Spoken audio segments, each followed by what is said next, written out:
बिस्मिल्लाहिर्रहमानिर्रहीम। अस्सलाम वालेकुम तमाम मैट्रिक क्लास के स्टूडेंट। आज चैप्टर नंबर 21 या दूसरे ये पार्शियल फ्रैक्शन। पार्शियल फ्रैक्शन सबसे पहले बात यह है कि पार्शियल फ्रैक्शन आखिर होता क्या है। तो पार्शियल फ्रैक्शन बेसिकली होता क्या है कि हमें एक टर्म दी जाती है और उस टर्म को हमें छोटी छोटी टर्म्स के अंदर मैक्सिमम उसे कन्वर्ट करना होता है। जैसे कि बुक की ये एग्जांपल है और आप देख सकते हैं कि वन टर्म इसे इस तरह से काउंट करते हैं कि यहाँ से लेके यहाँ तक एक ही अपॉन है, लेकिन इसका आंसर आपकी 3 टर्म्स के अंदर आया है। तो पार्शियल फ्रैक्शन के बारे में आपने क्या समझना है कि ये एक ऐसा प्रोसेस है जिसके अंदर वन टर्म्स को मैक्सिमम टर्म्स के अंदर शिफ्ट किया जाता है। अगर मैं इसका एलसीएम लूं तो ये दोबारा यही शक्ल आ जाएगी। तो कहने का मतलब यह है कि पार्शियल फ्रैक्शन क्या है, वन टर्म्स को मैक्सिमम मिनिमम मतलब छोटी छोटी टर्म्स में कन्वर्ट करना पार्शियल फ्रैक्शन कहलाता है। तो ये लीजिए, आपके लिए थोड़ी सी और मेहनत की है। ये बुक के इब्तदाई 4 क्वेश्चंस हैं जिनके आंसर्स लिखे, इससे आपको और क्लियर हो जाएगा। आप देखिए क्वेश्चन में वन टर्म ही है हर जगह, लेकिन राइट हैंड साइड में जो आंसर है यहाँ 2 टर्म्स हैं, यहाँ पे भी 2 टर्म्स हैं, यहाँ 3 टर्म्स हैं, यहाँ पे भी 3 टर्म्स हैं। तो कहने का मतलब यह है कि वन टर्म्स को आप मैक्सिमम जितनी टर्म्स में कन्वर्ट कर सकते हैं, जो कि पार्शियल फ्रैक्शन के कई केसेस हैं। तो सबसे पहले इन्होंने फर्स्ट केस दिया हुआ है, लेकिन इसमें एक एमसीक्यूज का भी पॉइंट आ सकता है और वो जैसे कि यहाँ आंसर लिखे मेरे लिए आसान है कि मैं इस टाइम पे आपको समझा दूं। देखिए नंबर 3 और नंबर 4 में आप ये देखें कि डिनोमिनेटर में आपके पास कितने ब्रैकेट्स हैं, एक तरह से 1 2 3। तो ये 3 टर्म्स के अंदर ये कन्वर्ट होगा। इसी तरह यहाँ पे आप देख लें कि कितने ब्रैकेट्स हैं, 3 ब्रैकेट्स हैं और तीनों ब्रैकेट्स की पावर जो है वो लीनियर होनी चाहिए। तो ये 3 टर्म्स के अंदर ये कन्वर्ट हो चुका है। लेकिन इब्तदाई 2 क्वेश्चंस के अंदर हमें इनको पहले प्रोडक्ट फॉर्म में लाना होगा और लाने के बाद हमें पता लगेगा ये कितनी टर्म्स में आ सकता है। लिहाजा ये सिर्फ मैट्रिक क्लास नहीं बल्कि ये एनईडी और बड़ी बड़ी यूनिवर्सिटी के एंट्री टेस्ट में भी ये एमसीक्यूज पूछी जा सकती है कि कोई भी टर्म्स देके वो पूछ सकते हैं कि पार्शियल फ्रैक्शन में ये कितनी मैक्सिमम टर्म्स में ये कन्वर्ट हो सकता है। तो याद रखिए कि डिनोमिनेटर में आपने फैक्टराइजेशन करके प्रोडक्ट फॉर्म में चेंज करना है और जितनी मैक्सिमम प्रोडक्ट फॉर्म में आएगा तो उतनी ही टर्म्स के अंदर ये कन्वर्ट हो सकेगा। तो अब फॉलो करके हम स्टार्ट करते हैं और पहले क्वेश्चन को आप देख सकते हैं कि यहाँ पे हमें एक इब्तदाई क्वेश्चन दिया है, लेकिन मैं ये समझता हूँ कि जैसे मैंने आपको कॉन्सेप्ट बता दिया है इस लिहाज से मैं पहला क्वेश्चन स्टार्ट कर सकता हूँ। लेकिन इब्तदाई बात बताइए, अगर नहीं बताई होती तो मैं क्वेश्चन नंबर 3 से स्टार्ट करता तो बहुत अच्छा होता, लेकिन क्योंकि अब आप ये बात समझ सकते हैं। अब यहाँ पे हमने क्या करना है कि सबसे पहले इसका पार्शियल फ्रैक्शन के अंदर कन्वर्ट करने के लिए हमें डिनोमिनेटर को देखना है कि डिनोमिनेटर में लाजमी तौर पर फैक्टराइजेशन होती होगी और लाजमी तो हमने जैसी फैक्टराइजेशन की तो ए स्क्वायर माइनस बी स्क्वायर के लिहाज से ये हमारे पास 2 ब्रैकेट्स के अंदर कन्वर्ट हो गया। तो याद रहे कि जैसे सिर्फ एमसीक्यूज में आता है कि ये कितनी टर्म में चेंज होगा, तो यहां से पता लग जाता है कि अगर डिनोमिनेटर में आपके लीनियर 2 ब्रैकेट्स हैं तो इसका मतलब है कि ये 2 टर्म्स में चेंज हो सकता है। अब जैसे बुक में एग्जाम्पल दी गई है, पहले हम वो क्वेश्चन उस तरीके से करते हैं, लेकिन उसमें थोड़ी सी हमें दिक्कत पेश आएगी। वो दिक्कत आपको मैं बताऊंगा। सबसे पहले हम इस प्रोसेस को लैप करेंगे, लेकिन याद रखें कि अगर तो ये डायरेक्ट आपको क्वेश्चन के अंदर प्रोडक्ट फॉर्म मिल रही है तो हम यहाँ पे ही रखेंगे, और अगर नहीं मिल रही तो जैसे कि ये हमारा लेफ्ट हैंड साइड होना चाहिए था, इधर भी लेफ्ट था यहाँ पे भी लेफ्ट था, लेकिन हमने राइट क्यों लिया कि हमें हर सूरत में नीचे प्रोडक्ट फॉर्म में ब्रैकेट्स वाली साइड चाहिए। तो हमने ये लेना है। जैसे क्वेश्चन नंबर 3 और 4 देखेंगे तो हमें डायरेक्ट उन्होंने प्रोडक्ट फॉर्म दी है, तो फिर तो जहां से ऊपर से क्वेश्चन आएगा तो कोई तब्दीली नहीं आएगी। अच्छा, उसके बाद हमें क्या करना है कि यहाँ पे 2 डिनोमिनेटर में ब्रैकेट्स हैं और हमें क्या करना है कि A1 एक वेरिएबल सपोज कर लेना और नीचे पहले ब्रैकेट को ले लेना है। कोई इसमें टेंशन की बात नहीं है, पहले इसको ले लें या इसको ले लें, कोई प्रॉब्लम नहीं है। और प्लस लगाने के बाद हमें A1 के बाद A2 एक सेकंड वेरिएबल्स लिया है और सेकंड ब्रैकेट डिनोमिनेटर में लिख देंगे। इसके बाद इसका हमें नाम रखना पड़ेगा 1, और चूंकि हमारा इस पूरे क्वेश्चन में टास्क ये है कि A1 और A2 की हमें वैल्यूज चाहिए। इसके लिए हमें फौरी तौर पर राइट हैंड साइड पे एलसीएम लेना है और हम जैसे एलसीएम लेंगे तो हमारे पास ये मालूम होना चाहिए कि x प्लस 3 जो है A1 से मल्टीप्लाई हो जाएगा और A2 से x माइनस 3 मल्टीप्लाई हो जाएगा। और यहाँ पे मैंने कटिंग नहीं की और चूंकि कई बार रिकॉर्डिंग करते हुए वीडियो कैप्चर नहीं होती, तो अगर मैं इसको कैंसिल कर दूं तो फिर प्रॉब्लम हो जाता है। तो लिहाजा याद रखेंगे ये दोनों कैंसिल होंगे और कैंसिल होने के बाद यहाँ पे 12 और मतलब कि ये दोनों कैंसिल होने के बाद दोनों न्यूमिनेटर लेफ्ट और राइट वाली साइड रह जाएगी। और हर क्वेश्चन में यही प्रोसेस होगा। अगर आप एक अच्छा सीख लेंगे तो सारे ही आपका मसला हल हो जाएगा। इसे नंबर 2 कहना है, इसे नंबर 1 कहना है, इसे नंबर 2 कहना है, क्योंकि हमें इसको भी जरूरत पड़ेगी पुकारने के लिहाज से, नंबर 1 की भी जरूरत पड़ेगी, इसलिए इनके 2 स्टॉप बना लेते हैं, 1 और 2। अच्छा, अब यहाँ पे इस क्वेश्चन की टेक्निक ये है कि ये जो डिनोमिनेटर में ब्रैकेट दिए होंगे जैसे कि 2 ब्रैकेट्स हैं, 3 भी हो सकते हैं, 4 भी हो सकते हैं, तो हमें उसकी वैल्यूज को निकालना है, यानी कि x माइनस 3 इक्वल टू 0, तो x की वैल्यू 3 निकल आए, ठीक है। और सेकंड क्या है कि x प्लस 3 है जो कि x इक्वल टू माइनस 3 है।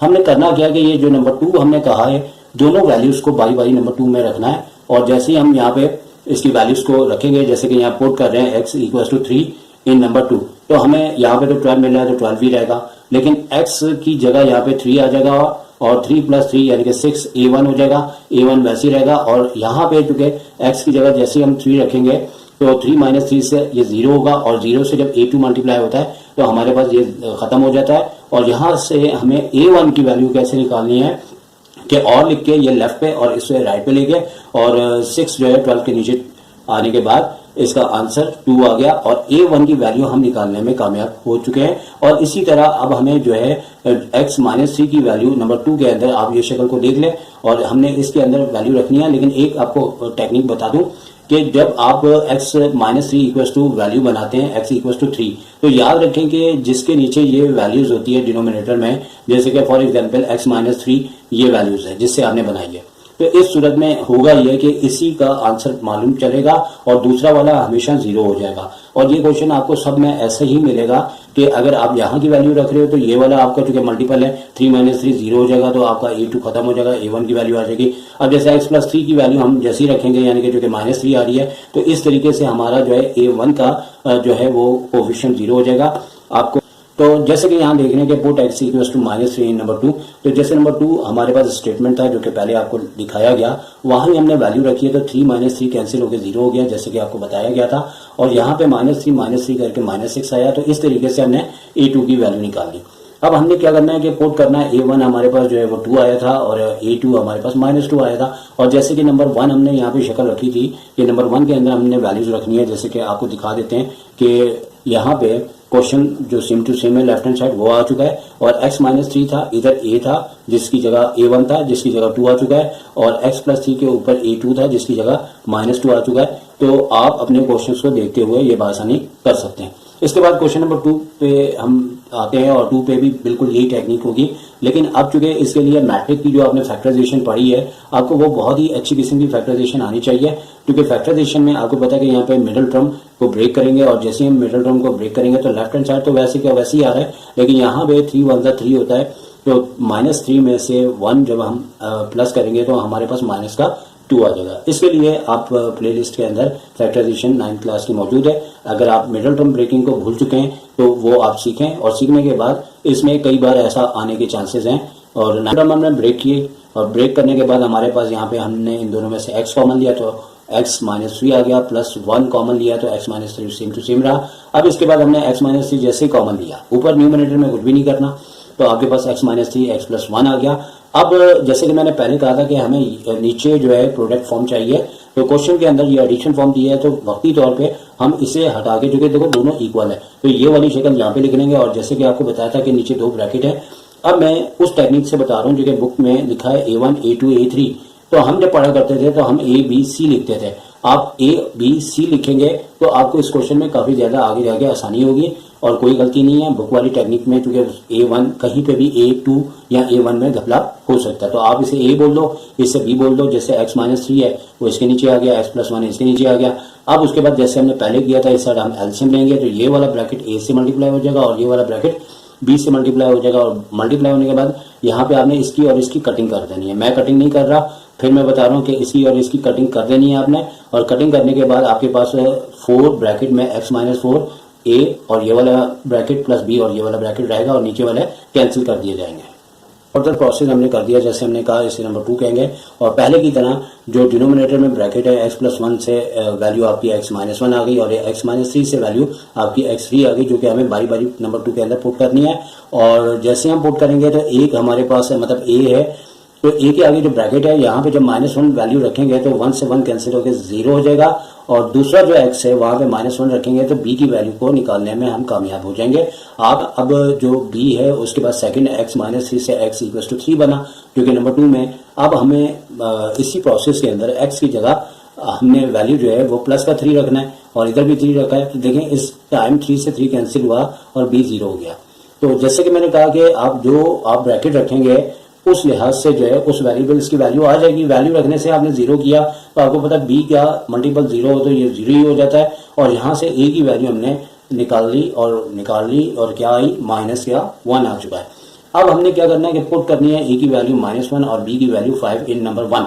अब नंबर 1 में अगर जैसे कि क्वेश्चन आपके सामने है तो यहाँ ए था तो ए की जगह हमने -1 लिखा जो कि उसकी वैल्यू आई, और यहाँ बी था और बी की जगह हमने 5 लिखा। तो इस तरीके से ये हमारा आंसर आ चुका है। अब इस नंबर 3 आपके सामने आ चुका है जो कि थोड़ा सा लेंदी हो गया इसकी निस्बत, क्योंकि डिनोमिनेटर में आप देखिए 3 ब्रैकेट्स आपको दिए हुए हैं और पहले की तरह हमने लेट कर लेना है, यानी कि अब हमें वो प्रॉब्लम नहीं हुआ कि हमें फैक्टराइजेशन करनी पड़ी, यहाँ इस तरह से करना पड़ा। तो बुक की ये भी अच्छी बात है कि अगर क्वेश्चन थोड़ा सा लेंदी है तो उन्होंने फैक्टराइजेशन करके आपको दिया हुआ है। तो आपके पास 3 अदद ब्रैकेट्स हैं और ए के नीचे एक एक ब्रैकेट हम लिखते जाएंगे, बी के नीचे सेकंड और सी के नीचे थर्ड, जैसे कि शुरू में बताया। फिर हमने इसका एलसीएम लिया। याद रखें अगर ए का एलसीएम में क्या आएगा तो ये भी टेक्निक है कि एक्स हटा दें, ये दोनों ब्रैकेट इसके साथ मल्टीप्लाई कर दें।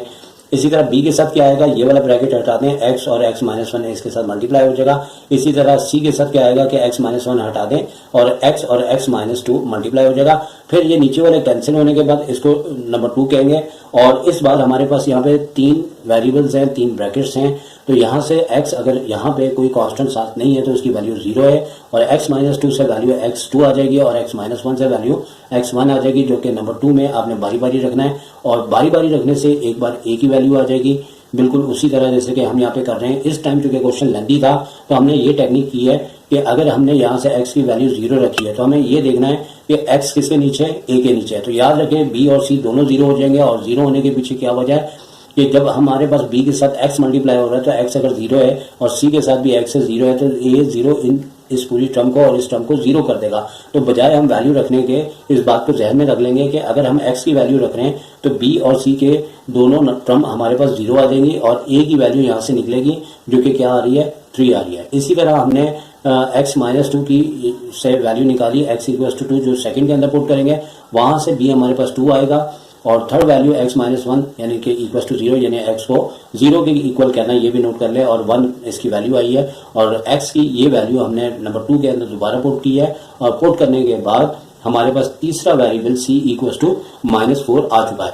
अब हमने करना क्या है कि तमाम a b c की जो वैल्यू हमने फाइंड आउट की है उसे हमें जो है a की जगह 3 लिख दिया, b की जगह उसकी जो वैल्यू थी 2 लिख दिया, और c की जगह -4। याद है कि यहाँ जो कि प्लस था तो c माइनस जब होता है तो यहाँ की साइन आपकी माइनस हो जाती है। तो ये एक लेंथी क्वेश्चन था, यकीनी तौर पे मैं जितना बेहतर भी एक्सप्लेन करूँ तो बाद बच्चों को प्रॉब्लम हो सकता है। तो इस वीडियो को बार बार देखें लाजमी तौर पर, क्योंकि मुश्किल अगर टॉपिक आपकी क्लास के लिहाज से तो समझना तो आपने है, तो आप एक बार समझें, आप 2 बार समझें, स्कूल में समझें और मेहनत करें तो इंशाल्लाह आपको समझ में आ जाएगा। अब जैसे कि क्वेश्चन नंबर 4 है, और 4 में एक बार नोट कर लें, जो कि मैं आपको स्टार्टिंग में बता दूं कि इस क्वेश्चन में एक मिस्टेक है, और वो मिस्टेक ये है कि जैसे यहाँ पे मैंने कहा कि x -1 जो लिखा है बुक में वो x +1 है, यानी कि ये वाला जो ब्रैकेट आप देख रहे हैं जो कि x +1 है, x -1 इसको बुक में लिखा हुआ है, और उस लिहाज से आपका बुक के पीछे का आंसर कभी भी नहीं आएगा। इससे चूंकि मैंने करके चेक कर लिया है, और यहाँ पे x +1 आएगा,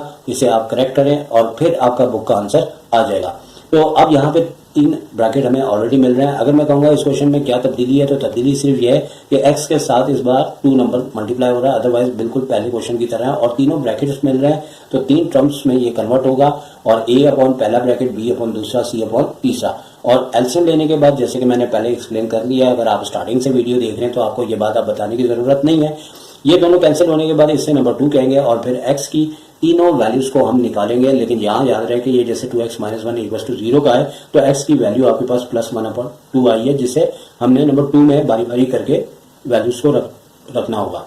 अब जैसे कि हम -4 रख रहे हैं तो आपके सामने जो बातें मैं अब तक कह चुका हूँ वो बातें मैं दोबारा नहीं कहना चाह रहा कि अब यहाँ से हमने जैसे ही x की वैल्यू -4 रखी तो हमारे पास a की वैल्यू मालूम हो जाएगी, जो कि वैल्यू क्या आ रही है। क्योंकि जब मैं इस क्वेश्चन में थोड़ी सी मतलब 3 को मैंने कुछ और लिखा हुआ था, थोड़ी सी रफ वर्किंग नजर आ रही है, तो इसकी बुनियादी वजह यह है कि पहले मैंने माइनस के लिहाज से किया था और मुझे फौरी तौर पे पता लग गया था कि वो क्वेश्चन बुक के लिहाज से गलत है और आंसर के लिहाज से। तो यहाँ पे -3 लिखा है या -9 लिखा है, तो a की वैल्यू यहाँ पे 7 आ गई, और इसी तरह से आपने b की वैल्यू निकालनी है। अब ये क्वेश्चन थोड़ा सा निस्बतन लेंथी है, तो हो सकता है कि लॉन्ग के अंदर ये क्वेश्चन दे दें आपको, तो अब यहाँ पे पूरा प्रोसेस आपके सामने है, मैं ज़्यादा लंबी आपसे बात नहीं करूँगा। आप चाहें तो इसे स्टिल करके देख लें कि बी की वैल्यू हमने कैसे निकाली है। जाहिर सी बात है जो अब तक हमने तीनों क्वेश्चंस किए हैं उसी के लिहाज से तो पे वैल्यू रखने के बाद सी भी फाइंड आउट कर लिया। सी ने थोड़ा सा टाइम ज़्यादा लिया है, इसलिए आप ऊपर से लेके नीचे तक का प्रोसेस देखें। मैंने काफ़ी अपने लिहाज से राइटिंग को अच्छा किया है और काफ़ी ज़्यादा टाइम लगाया है, क्योंकि लाइव अगर मैं करता तो ये 1 घंटे से बड़ी वीडियो बन जाती। तो लिहाजा कहने का मतलब है कि टाइम बचाने के लिए मैंने वो तमाम टाइम खुद से आपका किया है और खुद इसे करके आपके सामने पेश कर रहा हूँ, क्योंकि ये चैप्टर अभी तक किसी स्कूल में शायद ना करवाया हो। इसी वजह से ये टोटली हमारा अपना फर्ज बन रहा है कि हमें खुद करके आपको एक्सप्लेन करना होगा। तो बहरहाल ए की वैल्यू 7, बी की वैल्यू -3, सी की वैल्यू -2 है, जिसे नंबर 1 में आपने पुट करना है। और ए की जगह 7 आ गया, बी की जगह -3 आ गया और सी की जगह -2 आ गया। इस तरीके से 4th क्वेश्चन का भी आंसर बुक वाला करेक्ट है, लेकिन क्वेश्चन में यहाँ x+1 बुक में x-1 दिया है, जिसे आपने लाजमी तौर पे करेक्ट करना है। 5 to 7 में एक तब्दीली आ चुकी है। वो तब्दीली ये है, याद रखें कि ऐसे क्वेश्चन जिसमें न्यूमरेटर में जो भी वेरिएबल दिया जाए उसकी पावर x की बड़ी होनी चाहिए बनिस्बत ऊपर के। यहाँ पे सिलसिला ये है कि न्यूमरेटर में x² है तो डिनोमिनेटर में भी x² है, इक्वल भी नहीं होनी चाहिए। हमेशा डिनोमिनेटर जो कि नीचे वाला होता है इसमें x की पावर ग्रेटर होनी चाहिए बनिस्बत न्यूमरेटर के, और यहाँ इक्वल है जो कि ये भी नहीं होना चाहिए। तो इस सूरत में फौरी तौर पे हम डिवाइड का प्रोसेस करेंगे, और ये प्रोसेस हमने क्लास 9 के अंदर भी किया है कि न्यूमरेटर को अंदर रखते हुए डिनोमिनेटर को हम डिवाइड करेंगे। और वेरी वेरी सिंपल इसकी डिवाइड है, कोई इसमें मुश्किल नहीं है। जैसे कि यहाँ x² है, यहाँ x² है, तो x² लाने के लिए सिर्फ हमें 1 से मल्टीप्लाई करना है और सारी टर्म्स यानी कि तीनों टर्म बारी बारी इससे मल्टीप्लाई होंगी और इनकी साइन चेंज हो जाएंगी। और चेंज होने के बाद यहाँ पे 8x+14 आया। जैसे ही x² से इसकी पावर कम होगी ये प्रोसेस स्टॉप हो जाएगा। फॉर एग्जांपल यहाँ पे पावर x की पावर 4 होती और नीचे स्क्वायर होता, तो ये प्रोसेस एक से ज़्यादा स्टेप चलता, उस वक्त तक चलता जब तक कि इस x² से पावर छोटी हो जाती। अब हमें यूँ लिखना है कि हमारा क्वेश्चन तो वैसे ही है, ये जो 1 आया इसे यहाँ पे लिखना है और प्लस के बाद जो आपका रिमाइंडर आया ऊपर और जिसे डिवाइड किया था वो नीचे, और इस प्रोसेस को नंबर 1 कह देंगे। और इस मतलब टर्म्स को पार्शियल फ्रैक्शन के लिहाज से जैसे पहले करते रहे सेम टू सेम वही प्रोसेस होगा, अभी कंसीडर कर लिया। नीचे हमारे पास ये 3 टर्म्स की मिडल टर्म है और इसको हमने ब्रेक किया, और ब्रेक करते हुए आप देख सकते हैं कि इसकी मिडल टर्म ब्रेक हुई 3x - 2x, फिर 2 टर्म करके हमने कॉमन लिया। कॉमन लेने के बाद ये प्रोडक्ट फॉर्म में आ चुका है। अगर डायरेक्ट ऐसे दिया जाता तो वेरी गुड है, नहीं दिया तो middle term breaking very very important है। मैं अपने अब उसके बाद लेट करना है जैसे हमने अब तक करते आए हैं कि हमारे पास 2 ब्रैकेट्स हैं और a/x+1 x+3 + b/x-2 एलसीएम लिया और इस प्रोसेस का नाम 2, इसका नंबर 1, और उसके बाद एलसीएम लेने के बाद नीचे के कैंसिल हो जाते हैं और इस प्रोसेस को नंबर 3 कहा जाता है। x की वैल्यूज़ हम दोनों साइड से दोनों ब्रैकेट्स की निकालेंगे, एक 2 आ रही है और एक -3 आ रही है, उसको नंबर 3 में हमने पुट करना है। ये प्रोसेस बिल्कुल पहले की तरह है अगर आप टाइम सेव करना चाह रहे हैं, और स्टेप करके आप वर्किंग देख लें कि किस तरीके से b की वैल्यू आई है, उसी तरीके से a की वैल्यू आई है, b की 6 आई है और a की 2 वैल्यूज़ आई है। अब जो हमारे पास दोनों वैल्यूज़ आई हैं वो हमारे पास जो सेकंड इसकी फॉर्म थी उसके अंदर हमने a की जगह 2 और b की जगह हमने जो है 6 रख दिया, और चूँकि ये हमारा कंसीडर पार्ट था और फाइनली नंबर 1 में जैसे कि हमारे पास ये शक्ल दी हुई थी और 1 हमने जैसे डिवाइड में आया था वो भी मेंशन करना है, और इसकी फर्स्ट जो इसकी इक्वेशन है रिलेशन है उसके मुताबिक 1, और ये दोनों टर्म्स आगे हमने बारी बारी उतार दी। इसके बाद क्वेश्चन नंबर 6 है और 6 में भी बिल्कुल सेम टू सेम वर्किंग है। अगर मैं इसे ड्रॉप भी कर देता तो कोई हर्ज नहीं होता, क्योंकि ये बिल्कुल उसकी फ़ोटोकॉपी है या जुड़वा क्वेश्चन है, लेकिन फिर भी आपको जल्दी जल्दी करके एक्सप्लेन कर देते हैं। वो उसी तरह से चूँकि पावर इक्वल थी, डिवाइड हुआ, डिवाइड होने के बाद फिर वी कंसिडर इस पार्ट को किया और इसकी फैक्टराइजेशन की और 2 ब्रैकेट्स आए, और दोनों ब्रैकेट्स के बाद हमने इसको लेट किया a और b कहते हुए, और एलसीएम लेने के बाद ये नंबर 2 नंबर 1 रिलेशन हो गया। उसके बाद हमने इसको रिलेशन नंबर 3 बना लिया। फिर हमने वैल्यू पुट करनी है x3 और -1 नंबर 3 के अंदर, और वहाँ से a हमारे पास -2 आ चुका है और b की भी वैल्यू आ गई -1 रखने पे, और एक बार +3 और एक बार -1 रखने पे ये b का आंसर 3 आ गया। और a और b दोनों वैल्यूज़ आने के बाद हमने इस रिलेशन में a और b दोनों की वैल्यूज़ रख दी। और रखने के बाद जो इसकी हमारी फर्स्ट रिलेशन था उसमें जैसे कि 1 आया था और ये दोनों टर्म्स को हमने फाइंड आउट किया। तो वो बच्चे जो आज पहले दिन ये वीडियो देख रहे हैं तो उनसे ये रिक्वेस्ट है कि जैसे इस टाइम मैं तेज़ी से एक्सप्लेन कर रहा हूँ, बुनियादी तौर पे ये सारा प्रोसेस मैंने इससे पहली वीडियोस के अंदर डिटेल से समझा दिया है। अगर आपको दिक्कत हो रही है तो आप पहले वो वीडियोस देखें और उसके बाद आपको ये समझ आ जाएगी, क्योंकि मैं 1 to 4 के अंदर मैंने डिटेल से एक्सप्लेन किया और अब सिर्फ और सिर्फ इन क्वेश्चंस को मैं आपको इस प्रोसेस से समझा रहा हूँ कि अगर आपने वो वीडियो देखी है तो आप आसानी इसे इतने शॉर्ट टाइम में सीख सकते हैं। हाँ, तो आप इस एक्सरसाइज का लास्ट क्वेश्चन जो काफ़ी लेंथी है और यहाँ पे अब प्रोसेस ये है कि 2 ब्रैकेट्स हमें दिए हैं और जब तक यहाँ फार्मूला अप्लाई नहीं करेंगे तो हमें ये नहीं मालूम होगा कि ऊपर की डिनोमिनेटर की पावर ज़्यादा है कि नीचे। तो इस बार ऊपर की पावर ना सिर्फ इक्वल है बल्कि ग्रेटर है, तो अब तो डिवाइड लाजमी होगा। और जैसे ही हमने डिवाइड किया तो यहाँ पे अब ये प्रोसेस 2 टाइम डिवाइड होगा। पहले ये एक्स स्क्वायर माइनस 4 यानी कि 3x क्यूब लाने के लिए एक्स स्क्वायर को हमने 3x से मल्टीप्लाई किया और दोनों टर्म बारी बारी से मल्टीप्लाई होकर वेरिएबल के लिहाज से उसके नीचे लिख दी गई। साइन चेंज हुआ और रिमाइंडर जो आया, क्योंकि इस टाइम देखें आप एक्स स्क्वायर आया 2x स्क्वायर यहाँ पे भी है, तो इस टाइम 1 टाइम नहीं 2 टाइम डिवाइड का प्रोसेस चलेगा। अब -2 से जैसे हमने मल्टीप्लाई किया 2 टर्म फर्स्ट टर्म तो ख़त्म हो जाती है और एक टर्म इसकी रिड्यूस हो जाती है और डिसेंडिंग ऑर्डर में रहना चाहिए। तो लिहाजा अब यहाँ x की पावर चूँकि 1 आ चुकी है, चूँकि इससे छोटी है तो इससे ज़्यादा आगे नहीं चलना।